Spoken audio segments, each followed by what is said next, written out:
Good morning, student. Today our topic is theory base of accounting. तो इस topic में हम बहुत सारे अकाउंटिंग के प्रिंसिपल, कंजम्पशन और अजम्पशन को डिस्कस करेंगे। तो थ्योरी बेस ऑफ अकाउंटिंग सबसे पहले आता है हमारा गैप। गैप का फुल फॉर्म क्या होता है? Generally accepted accounting principal. क्या फुल फॉर्म होगा? Generally accepted accounting principle. तो accountings aim to record, process, communicate and report on business activities of in enterprises through general purpose financial statement with a view to add external users group in a decision making. तो accounting का purpose तो हमें पता चला था कि हमको क्या है कि ट्रांजेक्शन को रिकॉर्ड करना, उसको प्रोसेस करना, उसको कम्युनिकेट करना और उसकी रिपोर्ट को एक्सटर्नल और इंटरनल यूजर्स को देना, जिससे कि वो एक तरीके से डिसीज़न ले सकें। तो ये तो हमारा अकाउंटिंग का काम था। और जो जनरल एक्सेप्ट जो हमारे जो एक तरह का गैप है, जिसको हमने बोला है जनरली एक्सेप्टेड अकाउंटिंग प्रिंसिपल, ये एक बहुत इंपॉर्टेंट चीज़ होती है, एक तरह के पिलर होते हैं। इसके बेस पे ही पूरी हमारी अकाउंटिंग टिकी होती है। अगर आप इनमें से किसी को भी हटा देते हैं तो हमारी पूरी की पूरी अकाउंटिंग है जो पूरी तरीके से बेकार हो जाएगी। तो the GAAP are the building block of accounting language. ध्यान रखना, जो गैप है are the building block of accounting language, rather they are pillar on which the structure of accounting information is created. उसके ऊपर ही पूरा का पूरा स्ट्रक्चर से कहाँ खड़ा होता है हमारा गैप के ऊपर।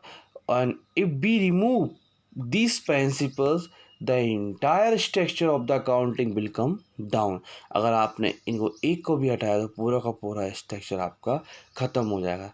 The gap which the makes the user of accounting information should understand before analysis and interpretation of financial statement including बहुत सारी चीज़ें हैं हमारे। बेसिकली क्या होता है, जो हमारा गैप है वो हमें इतनी सारी बातें बताएगा अकाउंटिंग इन्फॉर्मेशन के प्रिंसिपल के बारे में, जिससे हमारी अकाउंटिंग जो है बहुत ही ज़्यादा अच्छी हो पाएगी और इससे हम एनालिसिस कर पाएंगे और इंटरप्रेट कर पाएंगे दूसरे। तो बहुत सारे हैं, बहुत सारे एजम्पशंस हैं, बहुत सारी चीज़ों को हम इंक्लूड करके चल सकते हैं। जैसे कि हमारे अकाउंटिंग एंटिटी कॉन्सेप्ट हो जाएगा, स्टेबल मनी मेजरमेंट हो जाएगा, गोइंग कंसर्न हो जाएगा, अकाउंटिंग पीरियड हो जाएगा, कॉस्ट हो जाएगा, रेवेन्यू क्रिएशन हो जाएगा, एक्सपेंसिव ऑर्गेनाइजेशन हो जाएगा, matching accrual, full fair and adequate disclosure or dual aspect, verifiable objectivity, modality, consistency, conservatism और timelines और industry practice, substance over from। ये सब हमारे assumption, consumption और के principles के नाम हैं। तो आज हम पढ़ते चलो थोड़ा सा इंट्रोडक्शन पढ़ते हैं। To maintain uniformity in recording transaction and preparing financial statement, accountant should follow generally accepted accounting principle। Proper तरीके से मेंटेन करने के लिए, यूनिफॉर्मिटी लाने के लिए जो अकाउंटेंट जो फॉलो करता है रूल, उनको बोलते हैं हम generally accepted accounting principle, short में बोलेंगे। So GAAP. अब अकाउंटिंग प्रिंसिपल, ठीक है। तो accounting principles are the rules of action और conduct adopted by accountant universally while recording accounting transaction. GAAP refer to the rules or guidelines adopted for recording and reporting of business transaction in order to bring uniformity in the preparation and presentation of financial statement. This principle classify into two category। दो category में इसको हम classify करेंगे। पहले है हमारा accounting concept और दूसरा है हमारा accounting convention.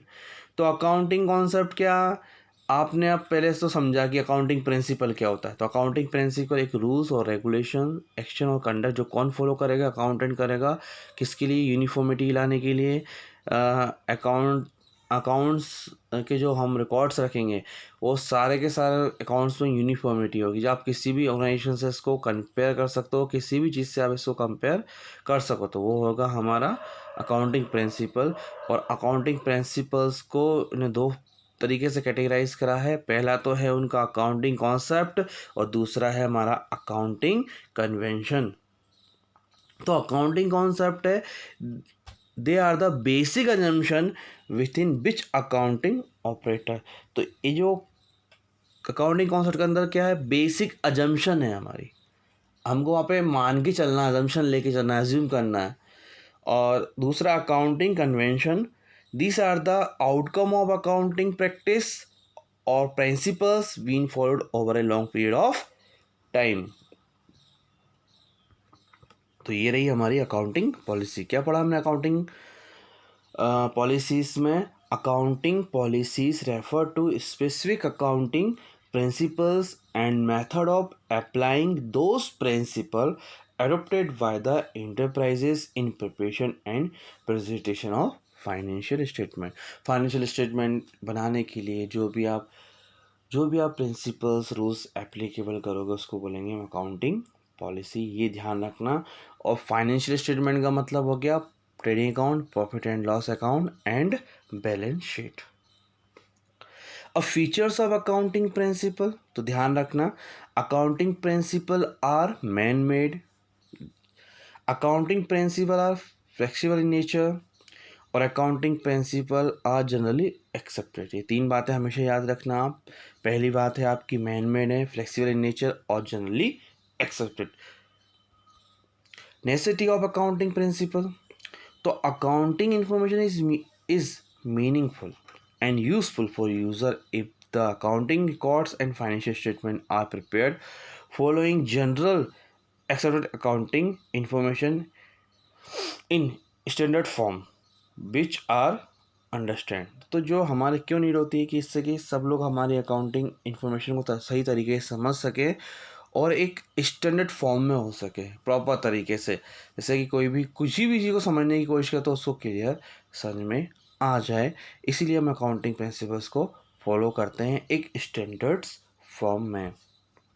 Types of accounting principle, तो पहला है हमारा अकाउंटिंग एंटिटी और बिजनेस एंटिटी।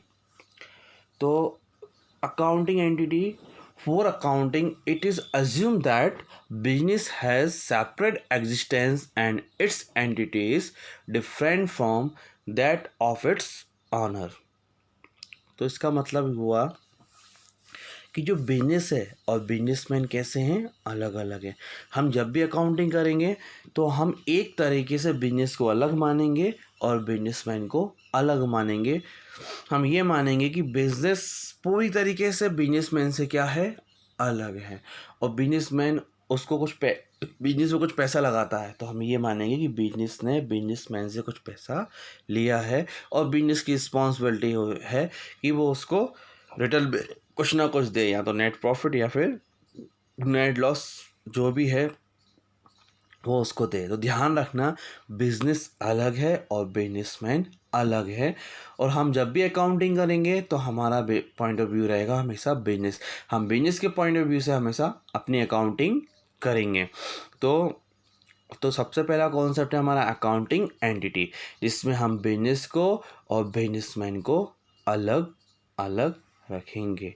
ये वाली बात ध्यान रखना, बिजनेस और बिजनेस कैसे हैं, अलग अलग। हम पार्टनरशिप पढ़ते हैं तो पार्टनरशिप में हम दोनों को अलग नहीं मानते, लेकिन हम जब भी इसको बिजनेस वाली बात करेंगे अकाउंटिंग में तो हम एक कॉन्सेप्ट है हमारा अकाउंटिंग एंटिटी या बिजनेस एंटिटी प्रिंसिपल। तो उसको हम ये बोलता है कि बिजनेस कैसा है, बिजनेस उसके मेंबर से अलग है। फिर है हमारा दूसरा मनी मेजरमेंट। तो सबसे पहले हम क्या करते हैं, सारे के सारे ट्रांजेक्शन को किस में मेज़र करेंगे, हमने पढ़ा है प्रीवियस चैप्टर में। हम सिर्फ वही ट्रांजेक्शन को रिकॉर्ड करेंगे जिसको हम मनी में मेज़र कर सकते हैं।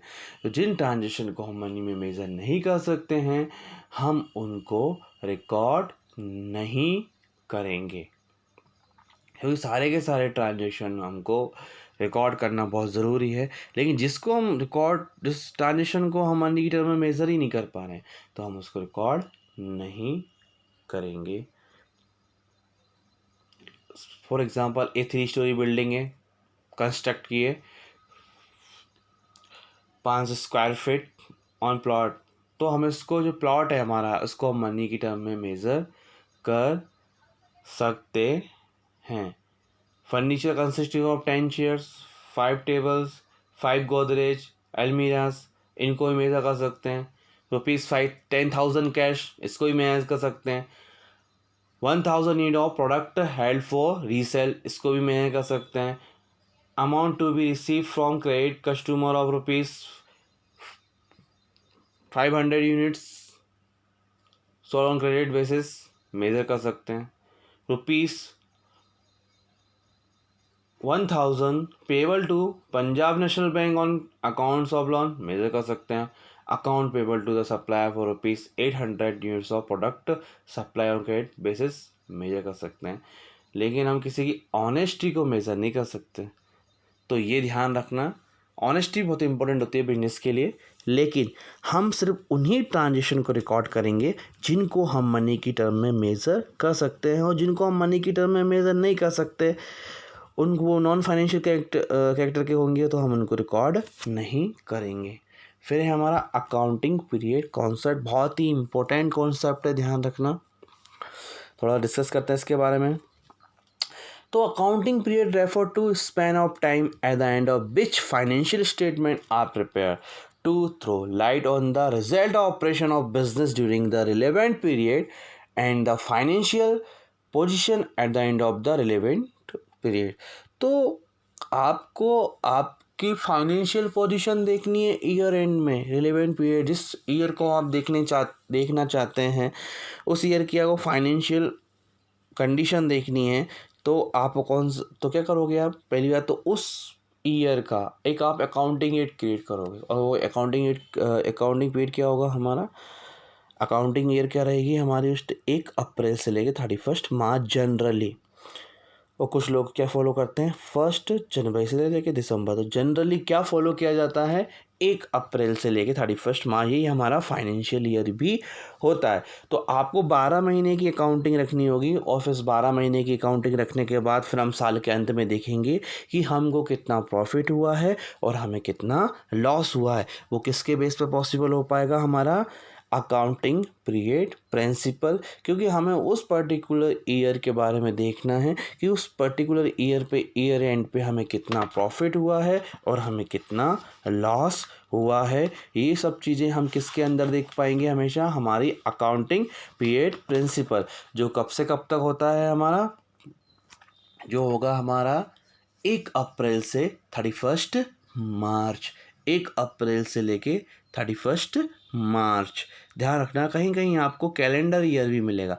अब कैलेंडर ईयर का मतलब होगा, कैलेंडर का मतलब होता है 1 जनवरी से लेके 31 दिसंबर। ध्यान रखना, कभी भी कैलेंडर ईयर आया तो कैलेंडर का मतलब, हमारे पास जो कैलेंडर होता है वो आपको पता है 1 जनवरी से स्टार्ट होता है। तो कैलेंडर ईयर का मतलब क्या हो जाएगा हमारा, 1 जनवरी से लेके 31 दिसंबर। नेक्स्ट है हमारा फुल डिस्क्लोजर प्रिंसिपल। तो full fair and adequate disclosure. तो accounting is called the language of business. जैसा हम जानते हैं अकाउंटिंग क्या है हमारा, language of business. It aims to communicate financial information about the business enterprises to management and those who must rely upon external financial statement. Therefore, it is necessary that significant material information is disclosed and financial statement. Therefore, it is necessary that, ध्यान रखना, financial information कैसी होना चाहिए हमारी, sufficient material होना चाहिए जिस पे हमारे एक्सटर्नल रिलाय कर सकें, विश्वास कर सकें। हमें वो सारी की सारी अननेसेसरी इंफॉर्मेशन नहीं रखनी जो हमारे बिजनेस के पर्पस से के लिए बिल्कुल भी नहीं है। तो हमें सारी की सारी इंफॉर्मेशन कैसे रखनी है, सिग्निफिकेंट मटेरियल इंफॉर्मेशन हमको यहाँ पे रखनी है। फाइनेंशियल ऑनेस्टली प्रिपेयर करना है आपको, बिल्कुल ऑनेस्टली। तो इससे क्या होगा, आपकी जो इन्फॉर्मेशन है वो एक तरीके से सही होना चाहिए जिससे सामने वाला डिसीजन ले सके। तो full disclosure essentially means that nothing is omitted. ध्यान रखना, तो फुल डिस्क्लोजर का मतलब क्या होगा, एक तरीके से आपको मेरी लैंग्वेज में बताता हूँ। तो फुल डिस्क्लोजर का असेंशियल मीनिंग एक तरीके से क्या हो, नथिंग इज ओमिटेड, मतलब कुछ भी नहीं छूटना चाहिए, जो भी रिलेवेंट इन्फॉर्मेशन है वो सब हमें लिखना है। तो जो फेयर डिस्क्लोजर होता है, फेयर डिस्क्लोजर का means that accounting principle have been apply in a fair manner so has to report the true and fair view of the result of the business. तो ध्यान रखना, फेयर का मतलब हो गया एकदम fair and true, fair view देने का मतलब एकदम एक्यूरेट देना, एक तरीके से एक्यूरेट इन्फॉर्मेशन देना, जिससे उसका रिजल्ट जो रहे बिजनेस का बहुत ही अच्छा रहे और सामने वाला व्यक्ति इंटरनल एक्सटर्नल उस पर विश्वास करके अपना डिसीजन ले सके। तो according to this principle, apart from legal requirements और significant and material information related to the economic affairs of the entity should be complete disclosed in its financial statement and accompanying notes to account. The financial statement should act as means of conveying and not counselling the information, मतलब हमें कोई भी information नहीं छुपाना जो business के purpose से बहुत ज़्यादा इंपॉर्टेंट है। Disclosure of information all result in better understanding and the parties may be able to take sound decision on the basis of information provided. तो ये है हमारा फुल डिस्क्लोजर, जिसमें हमें सारी की सारी इन्फॉर्मेशन को डिस्क्लोज करना है जो हमारे अकाउंटिंग पॉइंट ऑफ व्यू से बहुत इंपॉर्टेंट है। ये था हमारा फुल डिस्क्लोजर, जिसको हम full fair and adequate disclosure भी बोलते हैं। फिर है हमारा मटेरियलिटी कॉन्सेप्ट। तो मटेरियलिटी कॉन्सेप्ट का मतलब हो गया है बिल्कुल वही, हमें जैसे फुल डिस्क्लोजर में तो क्या था, फुल डिस्क्लोजर में था कि हमें पूरी की पूरी इन्फॉर्मेशन देनी है, कुछ भी नहीं छोड़ना, कुछ भी ओमिट नहीं करना। और मटेरियलिटी प्रिंसिपल का हमें वही इन्फॉर्मेशन रखनी है जो हमारे बिजनेस के लिए सही है, हमें वो इन्फॉर्मेशन नहीं रखनी है। Materiality requires that accounting should focus on material fact and resources should not be wasted in recording and analysing immaterial and insignificant fact. तो हमें इमटेरियल और इनसिग्निफिकेंट फैक्ट को नहीं रखना। चलो अपन इसको पढ़ते हैं। According to principle only those item और information should be disclose that have a material effect are relevant to the user. वही इंफॉर्मेशन रखनी है जो बहुत ही ज़्यादा रिलेवेंट है।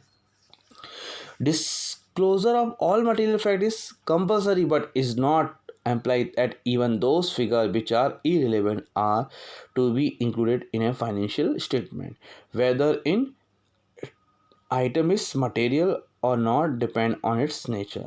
So in item having in insufficient effect or being irrelevant to user need not to disclose separately. It may be immersed with other item if the knowledge about any information is likely to be affect the user's decision.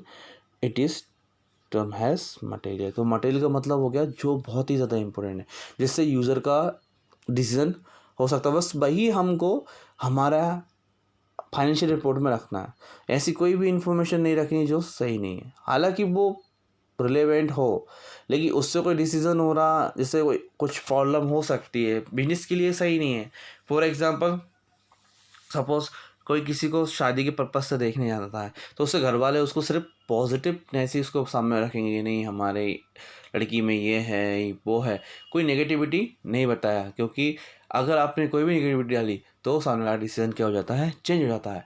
तो हमें material fact ही रखना है जो बहुत ही ज़्यादा important है, हमें इमटेरियल फैक्ट्स को नहीं रखना है। तो ये हो गया हमारा मटेरियलिटी कॉन्सेप्ट। फिर है हमारा प्रूडेंस और कंजर्वेटिज्म प्रिंसिपल। बहुत इंपॉर्टेंट कॉन्सेप्ट है, ध्यान रखना, हमेशा आपके काम में आने वाला है और मेरा फेवरेट प्रिंसिपल है। तो कंजर्वेटिज्म और prudence, every business enterprises want to pay safe in the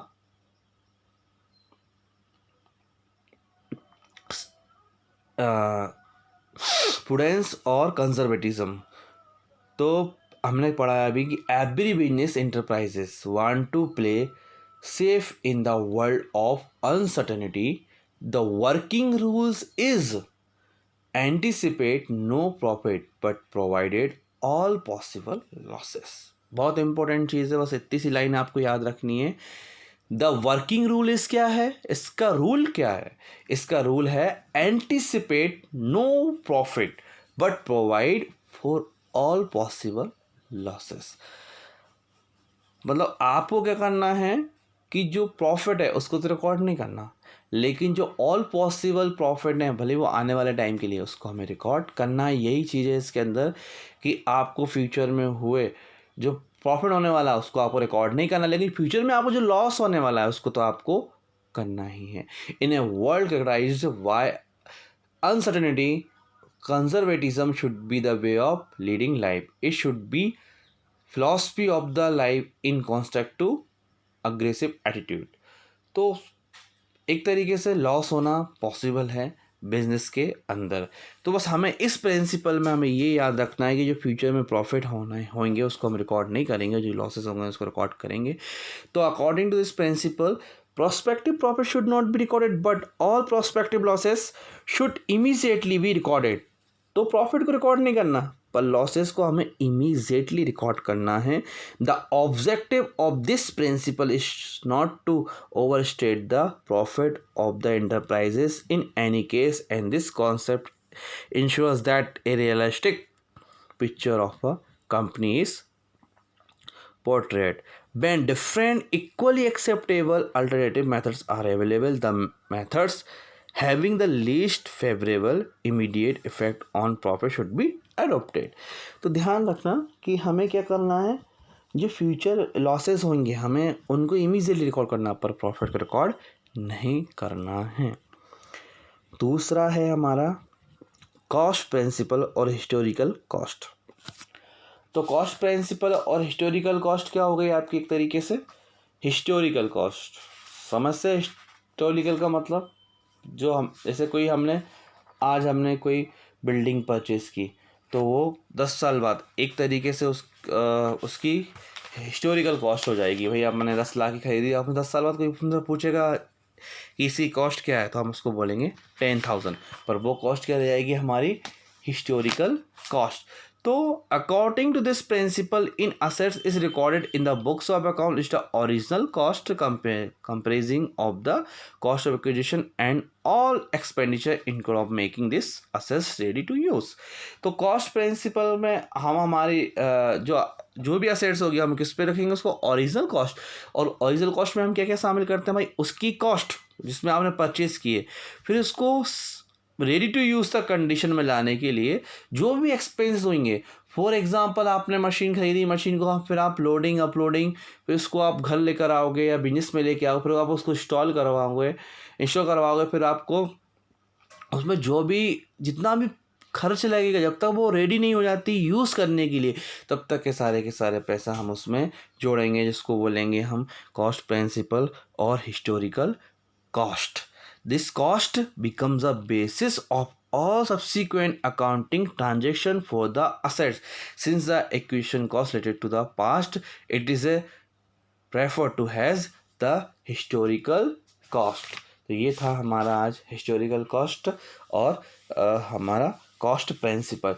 तो कॉस्ट प्रिंसिपल क्या बोलता है कि सारी जब तक वो रेडी टू यूज़ नहीं होता, जब तक वो असेस रेडी में नहीं आती, जब तक सारे खर्चे हम उसमें ऐड करेंगे। मैचिंग प्रिंसिपल, तो सबसे इम्पोर्टेंट चीज़ है कि मैचिंग का मतलब क्या हो गया, जिस साल के हमारे पास जो प्रिंसिपल है वो उसी साल के जिस साल के हमारे पास प्रॉफिट है उस साल का उसी साल से हमारा लॉस भी एडजस्ट हो, या हमारे जो एक्सपेंसेस है वो उसके साथ एडजस्ट हो, जिसको हम बोलेंगे मैचिंग कॉन्सेप्ट। एक तरीके से देखो क्या होता है, matching concept requires recognitions of revenue and expenses on a comparable basis. Comparable basis का मतलब मैंने बताया जिस साल की हमें रेवेन्यू है हमें उस साल के एक्सपेंसेस ही रिकॉर्ड करना है। तो revenue and expense are allocated to a particular accounting period on a consistent basis. तो पर्टिकुलर पीरियड क्या होना चाहिए, सेम पीरियड क्या होना चाहिए, दोनों चीज़ें, एक तो रेवेन्यू भी और एक expenses. They are 3 possible basis namely accrual, mercantile cash और मॉडिफाइड एक्रूअल बेसिस। तो 3 बेसिस है हमारा, एक तो एक्रूअल जिसको हम मर्केंटाइल बोलते हैं, दूसरा है केस, तीसरा है मॉडिफाइड एक्रूअल बेसिस ऑफ या हाइब्रिड बेसिस। तो ध्यान रखना, मैचिंग आपको सिर्फ इतनी सी बात है, जिस साल का एक्सपेंसेस है हमें उसी साल की रेवेन्यू से इसको एडजस्ट करना है। According to this principle all expenses incurred by enterprises during an accounting period are matched with the revenue recognized during the same period. The matching principle facilitates the ascertainment of the account of profit earned or loss incurred in a particular period by deducting the related expenses from the revenue recognized in that period. It is not relevant when the payment was made or received. This concept should be followed to have a true and fair view of financial position of the company. तो matching concept का मतलब समझ में आ गया ना आपको, जिस साल का एक्सपेंसेस है हमें उसी साल की रेवेन्यू लेके चलनी है। 2019-20, 2020-21, सपोज 2019-20 के में हमने अकाउंटिंग रखी 1 जनवरी से लेकर 31 दिसंबर तक, तो हम सिर्फ 1 जनवरी से लेकर 31 दिसंबर तक के सारे ट्रांजेक्शन और सारी रेवेन्यू को ही रिकॉर्ड करेंगे।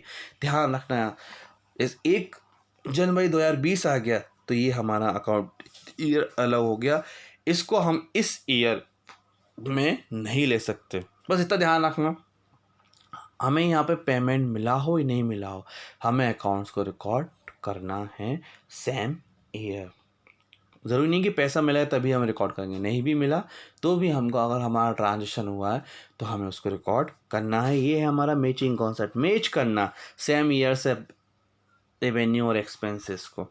फिर हमारा डुअल एक्सपेक्ट, सबसे इम्पोर्टेंट है हमारा dual aspect. Every business transaction has a twofold effect, it is referred to has dual aspect. Your dual aspect या duality of transaction, the system recording based on the this duality is called dual entry या duality of transaction.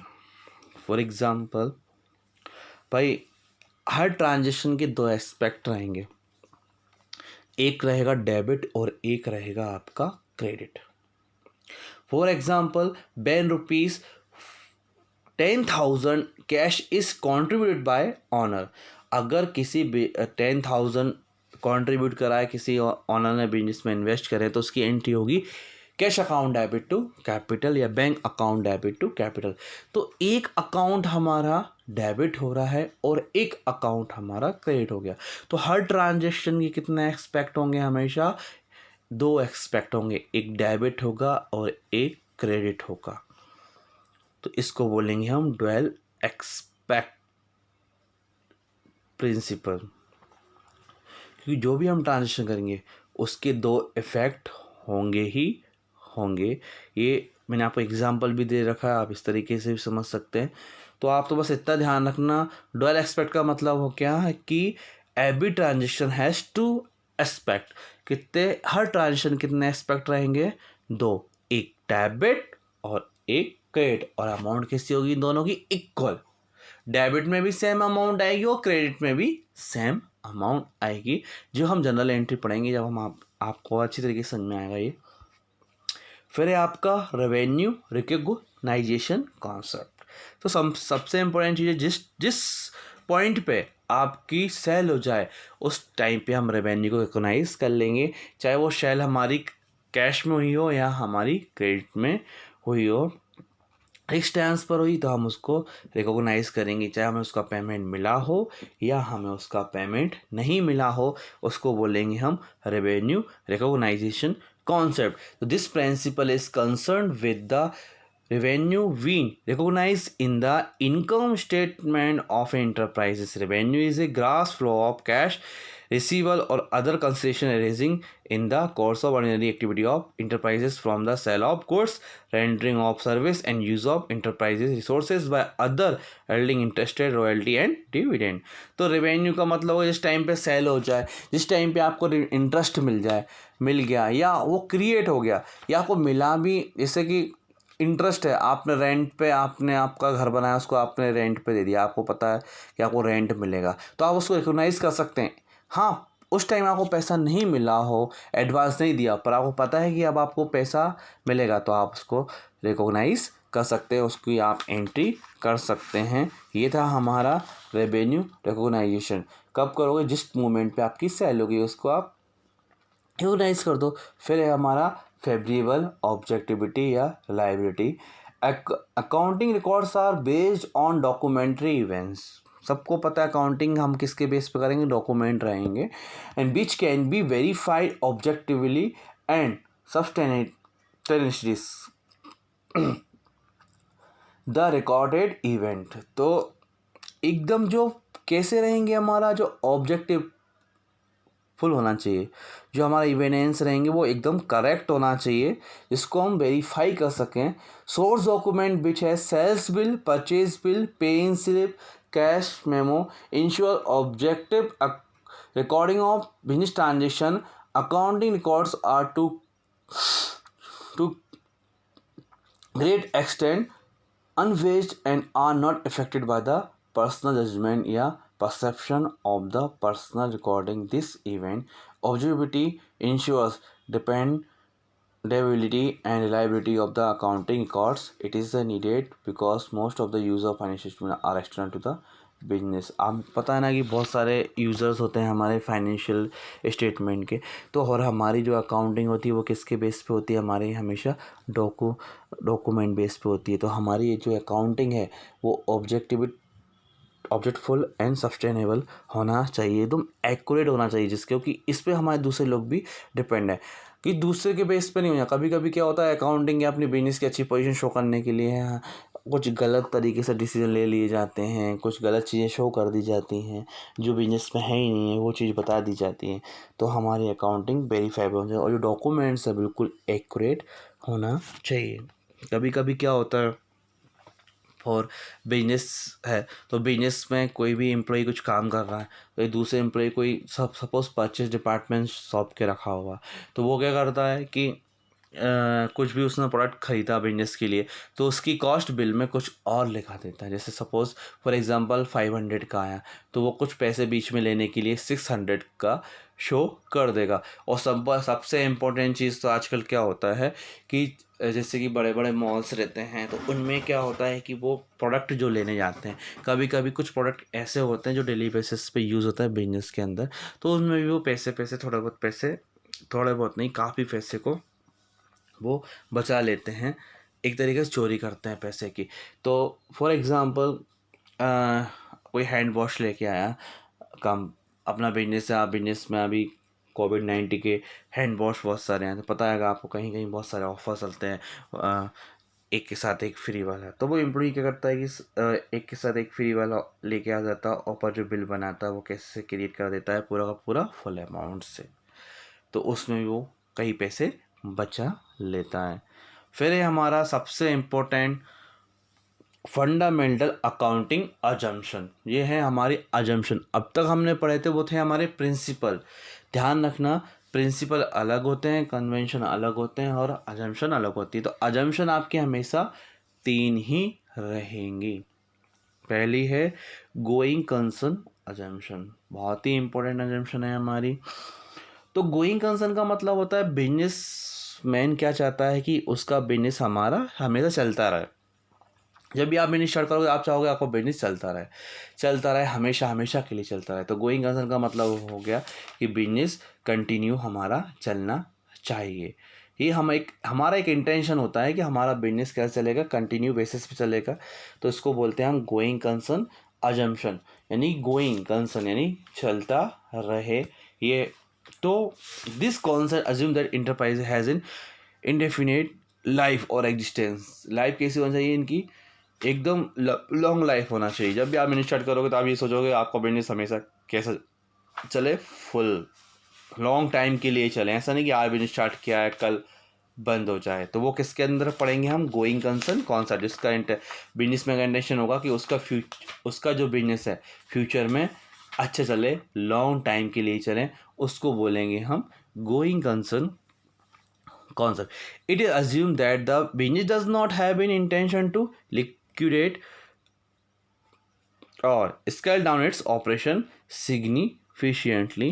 This concept is instrumental for the money in तो क्या होता है basically, तो उसका intention क्या होगा हमेशा कि बिजनेस उसका कंटिन्यू चले। तो making a distance between capital expenditure and revenue expenditure, जिससे क्या होगा भाई, हम दो एक्सपेंडिचर आएंगे हमारा, रेवेन्यू और कैपिटल, हम इसको मेजर कर पाएंगे। Classification of assets and liability into current and non current, जो हम पहले पढ़ चुके हैं। Providing depreciation charge on fix assets and appearance in the balance sheet at the book value without having reference to their market value. Definition लगाना जो हम next chapter में हम पढ़ेंगे इसको। It may be noted that if there is a good reason to believe that business और some part of it is going to be liquidate, or that it will cease to operate, say within a year or two, then the sources could be reported at their current values and liquidations value। Liquidation का मतलब होता है business को बंद करना। तो आपको सिर्फ इतनी सी बात रखना है कि going concern assumption means that business activity will continue for a fairly long period of time unless and until the business has entered into a process of liquidation। जब तक आपका बिजनेस चलता रहेगा, जब तक कि आपका बिजनेस बंद नहीं हो जाता, लॉन्ग टाइम, जब तक आपका बिजनेस बंद नहीं, फेयरली लॉन्ग पीरियड चलेगा, ध्यान रखना। तो इसको बोलेंगे हम लिक्विड, एक तरीके से गोइंग कंसर्न। लिक्विडेशन का मतलब क्या होगा, बिजनेस का बंद होना एक तरीके से। तो समझ में आ गया ना क्या बताया मैंने आपको। Going concern means that business activities will continue for Fairlie long period of time unless and until the business has entered into a process of liquidation, ये ध्यान रखना। फिर है हमारा दूसरा अजम्पशन है कंसिस्टेंसी अजम्पशन। अगर आपने एक बार कोई पॉलिसी फॉलो करी है, जब सपोज आपने कोई भी मेथड फॉलो की है या कोई पॉलिसी फॉलो की है, तो आप उसको कंटिन्यू बेसिस पर रखें। तो आपने जो एक बार पॉलिसी फॉलो की है, वो नेक्स्ट ईयर भी आप उसी पॉलिसी को आप फॉलो करें। ये कौन सी चीज़ बताएगी हमारी, कंसिस्टेंसी अजम्पशन। कंसिस्टेंसी का मतलब होगा निरंतर। एक तरीके से अगर आपने कोई पॉलिसी एक बार फॉलो की है, तो आप उसको कंटिन्यूस बेसिस पे फॉलो करें। ये किसके अंदर आएगा हमारा, कंसिस्टेंसी पॉलिसी। जैसे बहुत सारी मेथड होती हैं, तो उनमें से अगर आपने एक मेथड को यूज़ किया है, तो आप फिर कंटिन्यू उसको सेकेंड ईयर, फिर जो भी ईयर्स आती रहेंगी उनमें आप वही मेथड यूज़ करो। अदरवाइज़ क्या होगा, जो अगर आप अलग अलग मेथड यूज़ करोगे हर साल, तो हमारा रिजल्ट भी अलग अलग आएगा।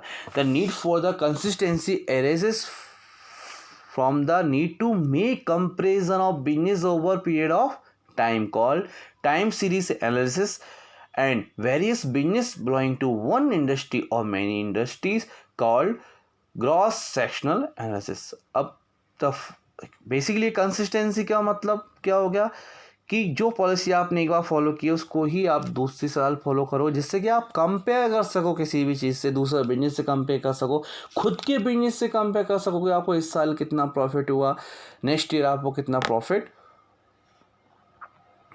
होगा। एकदम अजम्पशन लगा सकते हो अपने प्रीवियस रिकॉर्ड को देख के। तो फर्स्ट टाइप्स ऑफ कंसिस्टेंसी तो मैंने आपको दो तरीके से बताई थी, एक तो टाइम सीरीज एनालिसिस और एक दूसरी बताई थी मैंने आपको ग्रॉस सेक्शनल एनालिसिस। आप सिर्फ आपके नाम याद रखो, ज़रूरत नहीं आपको डिटेल में पढ़ने की। अब आप सिर्फ इतना सा ध्यान रखना, कंसिस्टेंसी का मतलब हुआ कि आपको कंसिस्टेंसी बनाए रखनी है। अगर आपने जो एक बार पॉलिसी फॉलो कर ली, जो बार आपने एक बार मेथड यूज़ कर ली, वही आपको कंटिन्यू फॉलो करना है। फॉर एग्जांपल, कोई का सीबीएसई बोर्ड है, किसी का एमपी बोर्ड है, अगर वो ऐसा तो करेगा नहीं, first class MP board, second class CBSE, third class MP board, fourth class CBSE, तो उसको कंटिन्यूटी रखनी पड़ेगी। अगर वो एमपी बोर्ड से तो उसको एमपी बोर्ड में पढ़ना पड़ेगा, अगर वो सीबीएसई बोर्ड में तो वो सीबीएसई बोर्ड में पढ़ता रहेगा। तो ये कोई भी तो ये कंसिस्टेंसी उसको बनाए रखनी पड़ेगी, तभी वो अपने आप को कंपेयर कर पाएगा दूसरे से और अपने ही रिजल्ट से।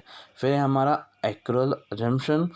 As per accrual assumption, all revenue and cost are recognized, they are earned or incurred. This concept applies equally to the revenue and expenses. It is immaterial whether the case is received or paid at a time of transaction or on a later date. तो accrual का मतलब हो गया कि इसमें हमें जो हमारे रेवेन्यू है और जो हमारे कॉस्ट हैं इनको हमें रिकॉग्नाइज करना, चाहे हमें इसका पेमेंट मिला हो या हमें इसका पेमेंट नहीं हुआ। अगर हमें कोई भी हमने सेल कर दिया, सपोज क्रेडिट में सेल कर दिया, उधार में किसी को बेच दिया, एक्चुअल में सेल तो हो गया ना, हमें उसको भी रिकॉर्ड करना ही है, क्योंकि एक तरीके से वो हमारी रेवेन्यू हो गई है, क्योंकि हमने गुड्स को बेच दिया है। ये ज़रूरी नहीं कि हमें उसका पैसा मिला हो अभी या नहीं मिला हो, पर हमें उसको रिकॉर्ड करना है क्योंकि हमने सेल कर दिया। इसको बोलेंगे हम एक्रूअल अजम्पशन, जिसको हमें दोनों का दोनों ट्रांजेक्शन लेके चल रहा है, चाहे वो कैश में हो या फिर वो क्रेडिट में हो, पर एक्चुअल में वो सेल होना चाहिए। सेल हो गई तो फिर हम इसको रिकॉर्ड कर लेंगे, इसको बोलेंगे हम एक्रूअल अजम्पशन। तो हमारी 3 अकाउंटिंग अजम्पशन है, इनको अच्छी तरीके से याद रखना। पहली है हमारी गोइंग कंसर्न, सेकंड है हमारी कंसिस्टेंसी और थर्ड है हमारी accrual assumption. Basis of accounting, तो हमेशा अकाउंटिंग आपकी 2 बेसिस पे चलेगी, एक होगा कैश बेसिस, दूसरा होगा एक्रूअल बेसिस। तो कैश बेसिस में हम ओनली कैश ट्रांजैक्शन को रिकॉर्ड करते हैं, ओनली जो ट्रांजैक्शन हमारे कैश में है वही हम रिकॉर्ड करेंगे, उधार ट्रांजैक्शन को हम रिकॉर्ड नहीं करेंगे। तो एक्रूअल बेसिस, और एक्रूअल बेसिस का मतलब हो गया जिसमें हम दोनों ट्रांजैक्शन को रिकॉर्ड करेंगे, चाहे वो ट्रांजैक्शन हमारा कैश में हो, चाहे वो हमारा ट्रांजैक्शन क्रेडिट में हो। तो जनरली हम कौन सी अकाउंटिंग फॉलो करते हैं? एक्रूअल बेसिस, जिसमें हमारा ट्रांजैक्शन दोनों फॉर्म में होते हैं, एक तो कैश बेसिस में भी होते हैं और एक हमारे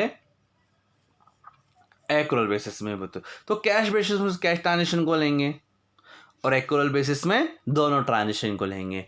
तो हम कौन सी फॉलो करते हैं जनरली? एक्रूअल बेसिस, ध्यान रखना ये बात को। फिर हमारा अकाउंटिंग स्टैंडर्ड, सिंपल है। Accounting standard a mode of conduct impose on in accounted by custom law and a professional body. तो एक कंडक्ट है, इम्पोज कौन करेगा इसको? In accounted by custom body, custom जो बॉडीज रहेंगी, लॉ रहेंगे, जो रूल्स आपको बनाएंगे, जो प्रोफेशनल बॉडीज रूल्स बनाएंगे, उसको अकाउंटेंट को फॉलो करना पड़ेगा। ये है हमारा अकाउंटिंग स्टैंडर्ड। और हमारी जो प्रोफेशनल बॉडी है वो कौन है? ICAI, the institute of charter accountant of India, fully recognize the need of harmonizing the diverse accounting policy and practice, established accounting standard board on 31st April 2097। तो आपको ये सब याद रखने की ज़रूरत नहीं है, आपको इतना ध्यान रखना कि आप ये कौन, आपकी जो प्रोफेशनल बॉडी है जो अकाउंटिंग को इशू करती है वो कौन है?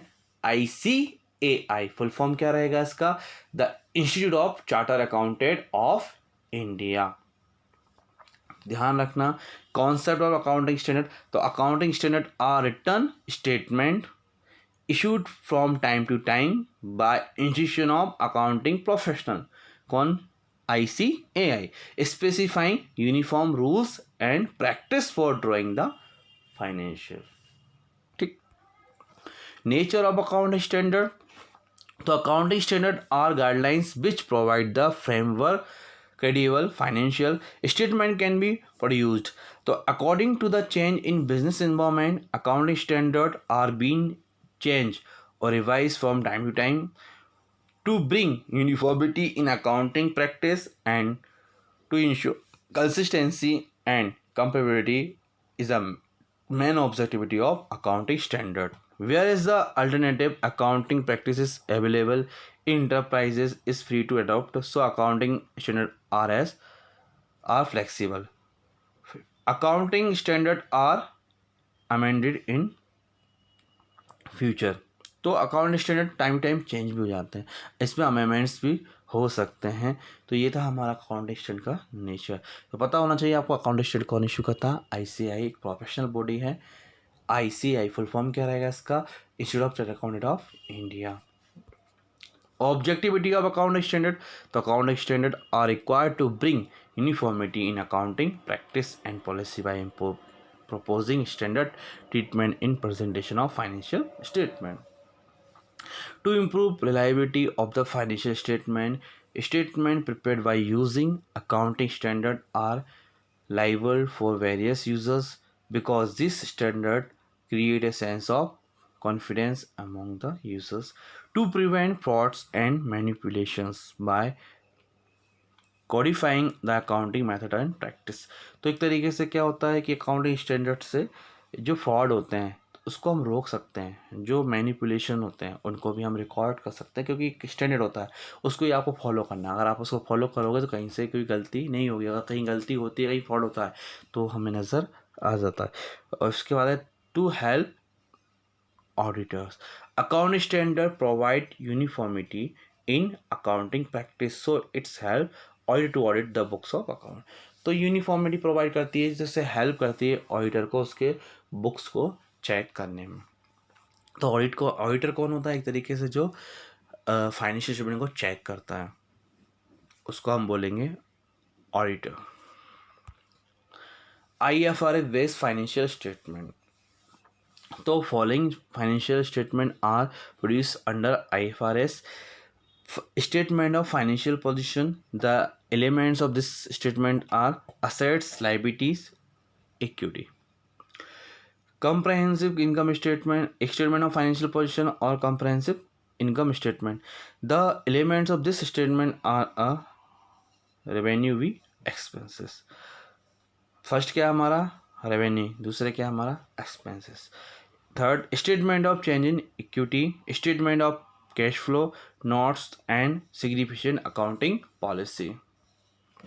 Objectivity of IFRS to develop the single set of high quality global accounting standard so user of information can make good decision and information can be comparable globally. To promote the uses of this high quality standard to fulfill the special needs of small and medium sized entity, why following above.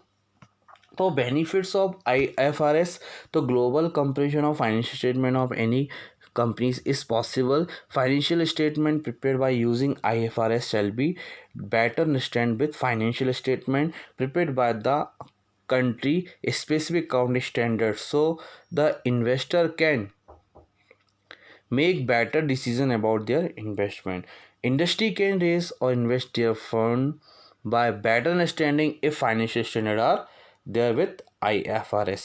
Accounting and auditor are in position to render their service in countries adopting IFRS.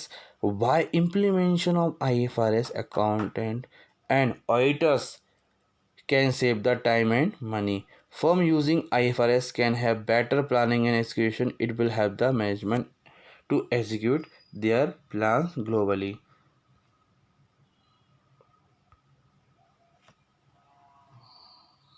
तो ये था हमारा IFRS।